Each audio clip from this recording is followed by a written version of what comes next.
Hola gente de YouTube, ¿cómo están? Ya sé que he desaparecido de YouTube por mucho tiempo, pero es que estaba estudiando constantemente, y no tuve tiempo para hacer un video nuevo.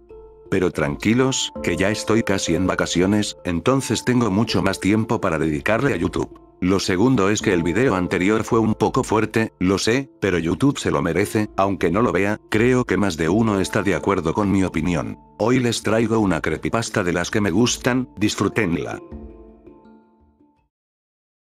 Tal vez me vi con la guardia baja debido a que eran las 3 de la tarde cuando él apareció. Llamó a la puerta con una suavidad impropia de un hombre de su estatura. Era robusto, medía 1,90 m, de hombros anchos y grandes nudillos peludos.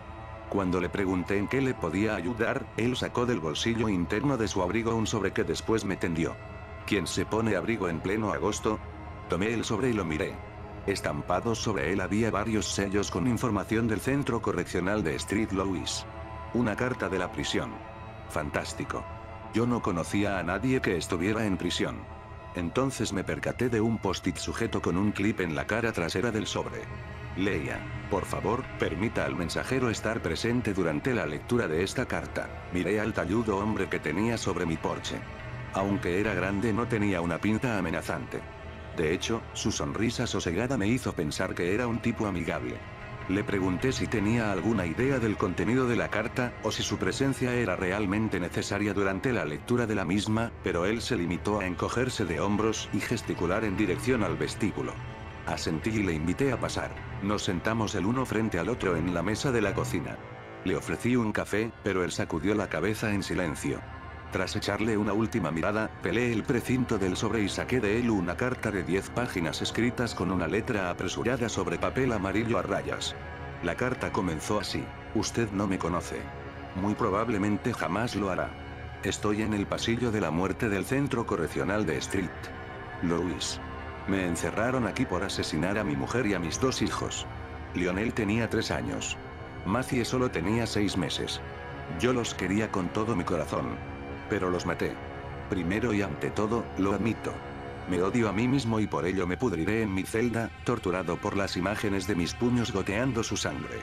Permítame que le cuente mi historia. Volví a mirar al enorme hombre con un obvio disgusto dibujado sobre mi rostro.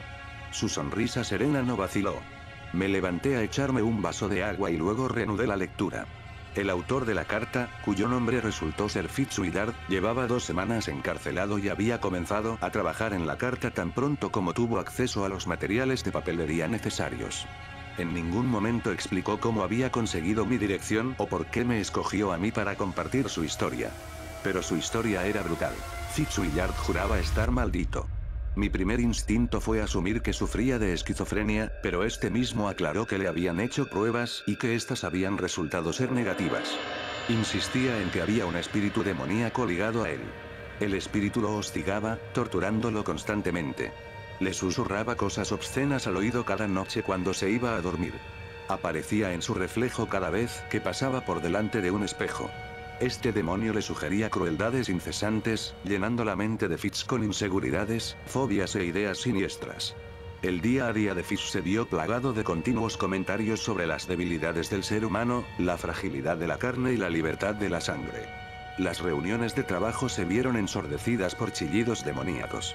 El espíritu le siseaba cosas terribles sobre cada persona junto a la que pasaba por la calle. Lo peor, sin embargo, eran los pensamientos que el demonio tenía sobre la familia de Fitz. Decía que su mujer era una zorra. Que sus hijos eran unos bastardos desagradecidos. El demonio le decía a Fitz que su familia no lo apreciaba, que su mujer le ponía los cuernos, que sus hijos no lo soportaban. Que Fitz jamás sería capaz de mantenerlos. Que su casa era una pocilga. Que sus ropas eran harapos. Que todo lo que Fitz había conseguido durante su vida a base de trabajo duro era, a lo sumo, un patético chiste. Durante 10 páginas, Fitzwillard enumeró las atrocidades que habían conseguido reptar hasta su psique. Cada noche le despertaban docenas de pesadillas. El demonio hacía parpadear las bombillas al tiempo que Fitz pasaba por debajo de ellas. Hizo que el agua de la bañera saliese roja como la sangre. Las moscas se amontonaban sobre los espejos. Y las sugerencias del demonio se tornaron más y más furiosas. Empezó a hacer exigencias. Amenazas, incluso.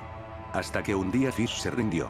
Se rindió sobre el cráneo de dos niños pequeños con sus manos cerradas en un puño para luego estrangular a su mujer de hacía 8 años con tal fuerza que le fracturó las vértebras del cuello. Así fue como terminó la primera carta.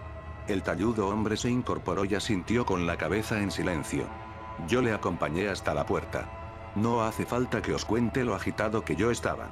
¿Por qué iba nadie a decidir compartir una historia así de terrible conmigo? Segundo día.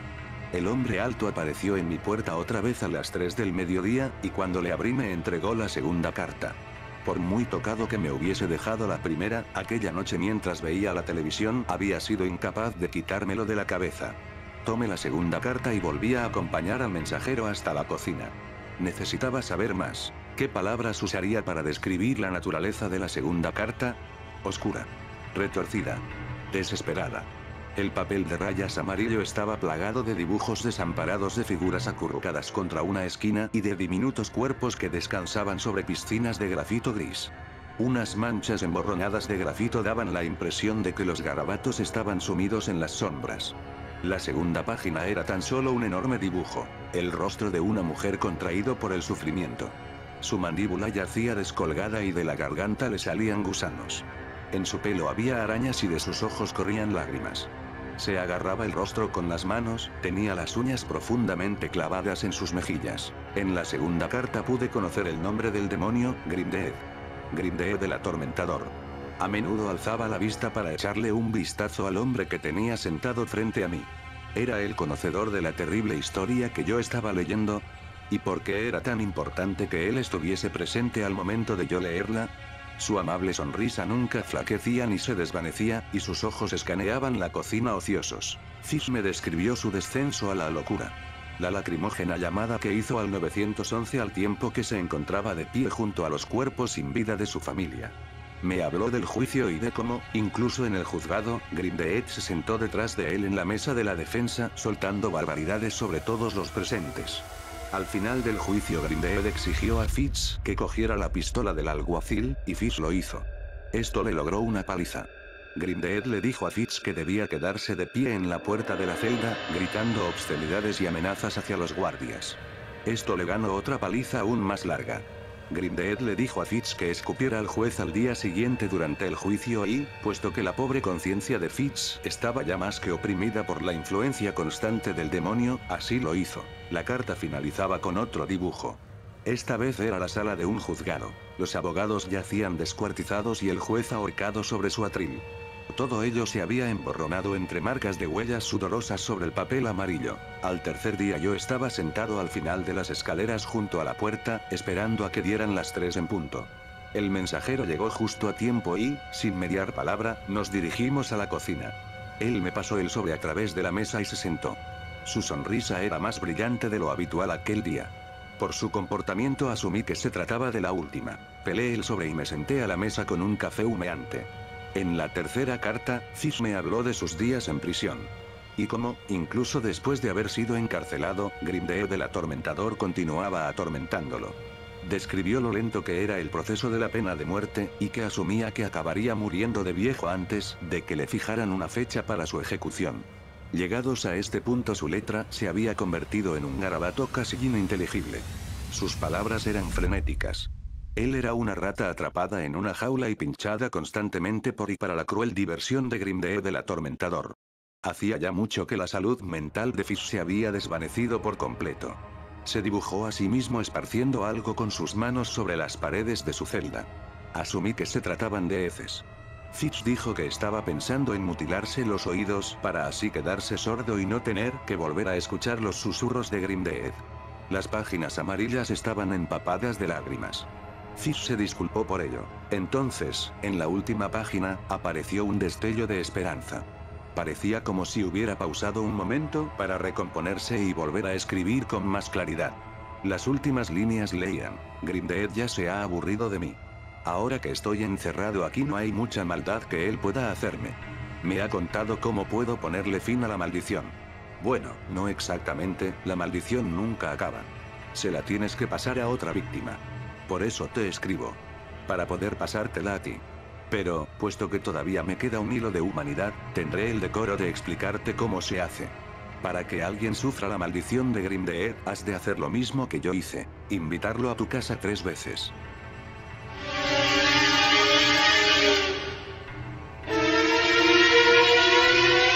Se me congeló la sangre. No me atreví a respirar cuando alcé la mirada de la firma burlona de Fitz para encontrarme con los ojos del enorme hombre fijos en mí. Sus ojos eran un infinito pozo negro. Su sádica sonrisa era más amplia que nunca. «Préndele fuego a la carta», exigió Grindelwald. Pero no había escapatoria. «Ahora va por ti».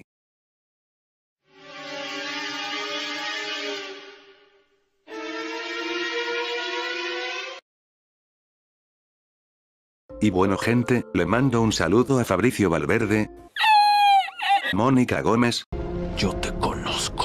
y a Uber Pennywise. Gracias y adiós.